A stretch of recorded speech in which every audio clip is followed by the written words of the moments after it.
Hello, everyone. Welcome to our webinar in regard to options for U.S. employer plans. I'm Pam Katunar, investment advisor for about 15 years and delighted to be part of the Hart Wealth Management team with April Dorey.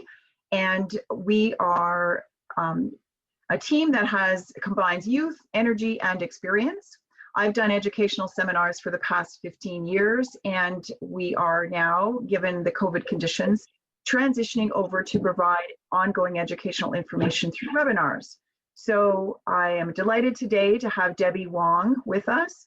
She is our tax consulting in the private client group in Vancouver office, and Deb has a wealth of experience and expertise in these areas, and we're delighted to be able to have her join us today. Just before I turn it over to Deb, I just want to turn it over to April just to say a quick hello. Thanks, Pam. Very nice to have Debbie here. She has a wealth of knowledge, and we hope that you will get something from her vast experience. And Debbie, hope you don't mind if we have a question as you go through. We may ask that as we're going. So without further ado, on to you. Okay. Thanks, Pam and April. Thanks for having me here. What we've noticed here at Raymond James is that a lot of people are starting to come back from the United States to Canada. And if you're the kind of person who has ever worked in the United States, it's likely that you have a US retirement plan with your former employer. So what can you do with those US employer plans now that you're living in Canada? First, I want to talk about what kind of US employer plans are we talking about. So the most common type of employer plan is a 401k, and that's a qualified employer plan. Most large employers with, let's say, more than 100 employees, that's the type of plan you would have been forced to join when you were working in the United States. There's also a 403b, and those are typically held by people like teachers who work in public schools, or people who work for tax-exempt organizations like charities, and possibly also universities as well. Then there's the 457b plan, which is normally held by government employees, so US federal and state employees. Those are not, we don't see those as much as 401ks and 403b. And then there's also something called a SEP IRA, and that is for people who happen to have been self-employed and set up their own IRAs in the United States, and those only contain employer contributions. And then there's the simple IRA, and those ones are set up by smaller employers who just can't afford to set up a very large group plan like a 401k, but they do set up a small one through a savings incentives match. So those are the US employer plans that I want to talk about today in terms of the options. But before I do, there's also Roth 401ks, Roth 403bs, and Roth 457bs.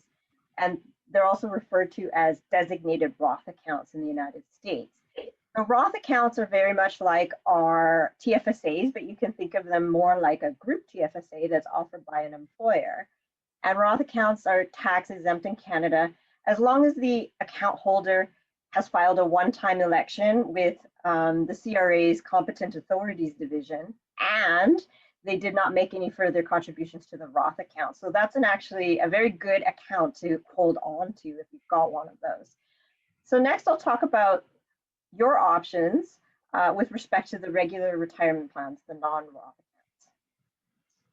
So option one, you can just leave the employer plan in place. So it's essentially, it's like a group RSP. You can let it grow tax deferred. It'll be tax deferred on both sides of the border. So for US purposes and for Canadian tax purposes, it will just continue to grow like your RSP. Then you can withdraw it in retirement. And after age 59 and a half, you can do penalty free withdrawals. But just like an RSP has to be turned RIF at age 71, required minimum distributions start at age 72 for a US employer plan. Okay, so we call those RMDs for short. And one of the advantages of keeping a plan like this in place is that usually an employer has the advantage of negotiating low-cost fees on mutual funds. So a group plan just has a menu of mutual funds with a specific provider. Now, the disadvantage of that is that maybe you don't want to invest in those particular mutual funds, and you have only limited investment options, and perhaps you want to invest in more common share equities and things that are trading on the market. Also, what we find frequently is that when the employer plan institution finds out that you're no longer living in the United States, you might not be able to make any changes to those investments. So you can't trade anything or change your investment selections. So that's not great if it's just sort of frozen in time. And then also we've seen some institutions don't even want to continue to hold those accounts at all, and they send these letters that basically say that you have 60 days to move your account or liquidate your account, which is liquidation is not a great option, which I'll talk about next. So the institution isn't really giving these options to even keep it. So that's why I'm going to move on to option 2. So if you have to close it down, what are the advantages of that? Your assets are no longer situated in the United States, so some people just don't want to keep their assets there. You would end up collapsing the entire thing, and now you've got your after-tax cash to invest in Canada, or you can spend it.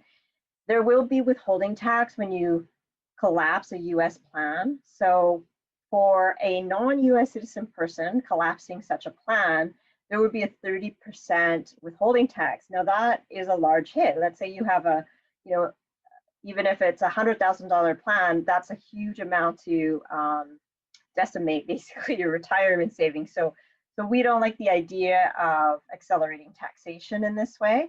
If you are a US citizen and you collapse the plan, you would end up paying taxes on your US tax return for this income inclusion for withdrawing the account, okay? So that is a disadvantage in terms of, you're really accelerating US and Canadian income tax, because as a Canadian resident, you're also reporting this income on your Canadian tax return. It's a fully taxable income inclusion.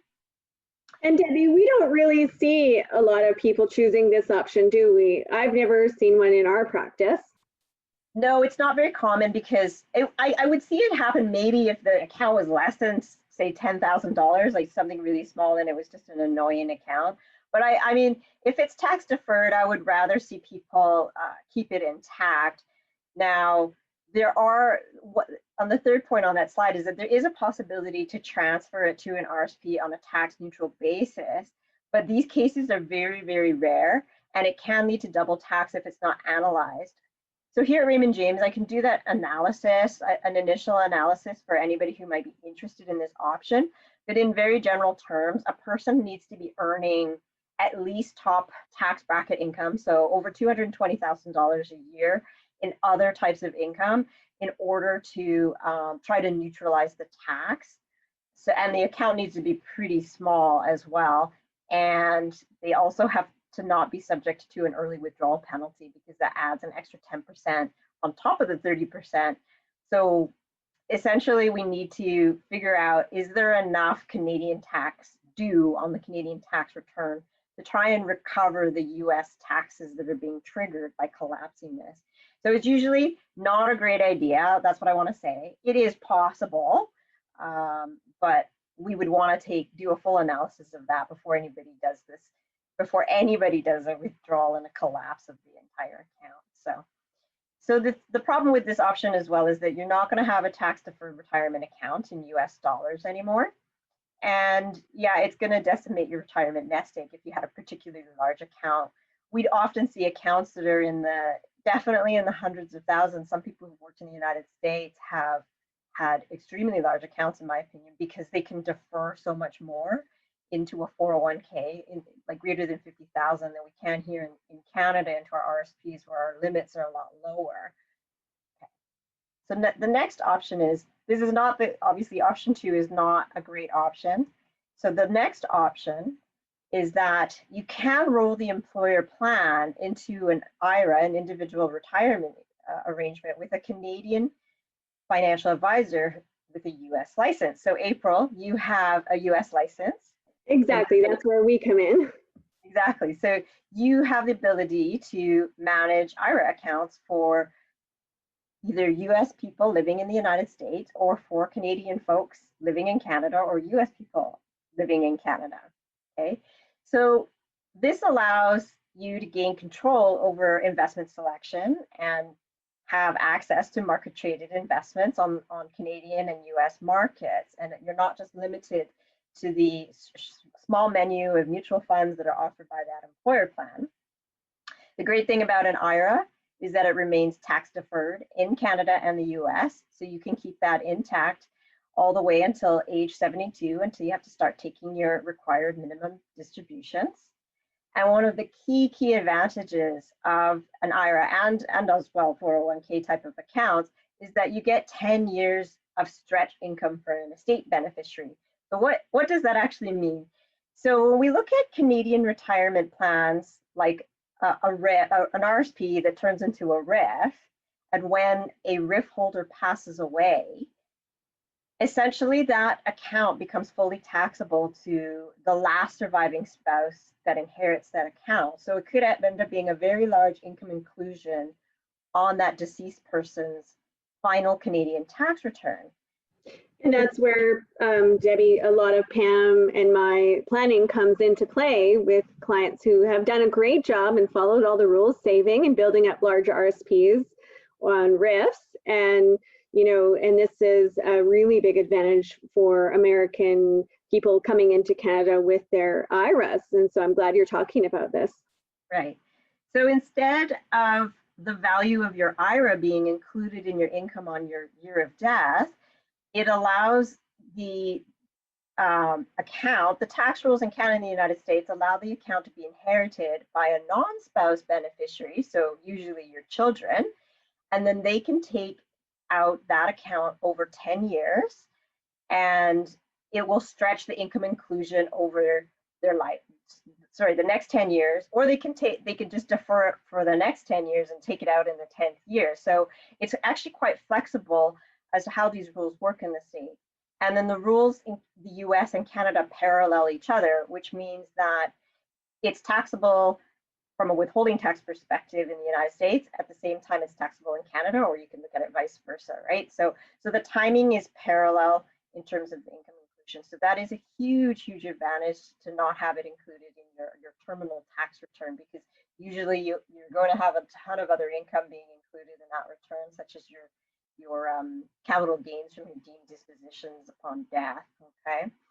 Now, for and by the way, like even if your child has had nothing to do with the United States and they've always just been a regular Canadian, they can easily inherit these accounts, and April can continue to manage it for the 10 years as well. Okay. Also, with April's platform, she can manage US or Canadian currency accounts. So you can since you live and work in Canada, you could always maintain Canadian currency if you want to, or you have the advantage of having a nice tax deferred account in US dollars, and you don't have to worry about currency spreads or converting the original assets that were US into Canadian currency. And we see that quite a lot, Debbie, and we also see people leaving the plan to their grandchildren rather than their children, because oftentimes their grandchildren need the money more. So there's lots of interesting planning that you can do with these. Right, absolutely. Thanks for mentioning that, April. And as well, from a financial planning perspective overall, I mean, it's easier for your financial advisor like April to integrate the overall retirement plan and investment objectives when all of the assets are consolidated with one financial advisor. We don't want people to have these retirement accounts just sitting in the US where they're in a set it and forget it mode, when they should actually be managed appropriately so that people can meet their retirement goals and that it stays up to date with your overall retirement objectives and your investment objectives, as well as of course, your risk tolerance. Okay, so that is a great option, I think, for a lot of people to at least get control over their accounts, roll it over on a tax deferred basis. There's no taxable event when you change your 401k, for example, into an IRA. Technically speaking, you do have to report an income inclusion, but then there's an offsetting deduction for the exact same amount on your Canadian tax return. But essentially, it's done on a tax deferred rollover basis. Now, the last thing, that a little point I have on this slide is that I originally talked about the Roth employer plan. So if you have one of those as well, you can also roll those into a Roth IRA. Then April Dorey also has the option of managing those for you. And if you made the election, or if you can make a late filed election, made an election to keep it as a tax-free account in Canada and the US, then you can maintain a nice Roth IRA account with your investments in there. So that is a huge advantage as well. It's like having an extra TFSA that's tax-free in Canada and the US. Now, Debbie, once the person who owns the Roth lives in Canada, even if they've made the election to properly not pay tax, I believe, do we still withhold taxes on their withdrawals while they reside here? As long as they are qualified withdrawals, I have confirmed this with our custodian, as long as they're qualified withdrawals, no withholding tax should apply to those withdrawals. Now, what's a qualified withdrawal? It means that the Roth has been in place for greater than 5 years, and the person is over age 59 and a half when they make that withdrawal. Thank you. All right, so that's it for my slide points. Do you have any other questions, Pam or April? Not really, Debbie. We just wanted a quick overview of these, and to let everyone know that we do have you available as a resource. Obviously, this is more and more common with the political spectrum right now. Many people, and of course during COVID, many people are wanting to be in a place where they feel safe. And so Canada has become a very attractive locale for that. And so if you need help with your financial planning or with your American plans, we are absolutely happy to help, and please do give us a call. For those of you who got a little bit of the picture of me from the beginning, a little bit of my background for those that don't know me, I've been in the investment industry for over 20 years, and I've been licensed as a US advisor as well. Actually, it's approaching 10 years now. And so we have a lot of experience, and yeah, we're happy to help. This is just another part of the whole dissecting the complexities of today's retirement world. This adds just another dimension to all of that. But as you know, going through the points that Deb mentioned, it's obvious that there has to be, you know, analysis done on an individual basis, because every person's situation is unique. And so having that background and having the access to this kind of expertise, both with April in the cross-border licensing and the tax department and the wealth of information you provide, Deb, is just wonderful to be able to bring those additional skill sets to the table in helping our clients achieve their goals. Thank you. Thanks for that. Yeah, thank you very much. Thanks for joining us, and thanks again, Deb, for your expertise. Thanks for having me. Bye.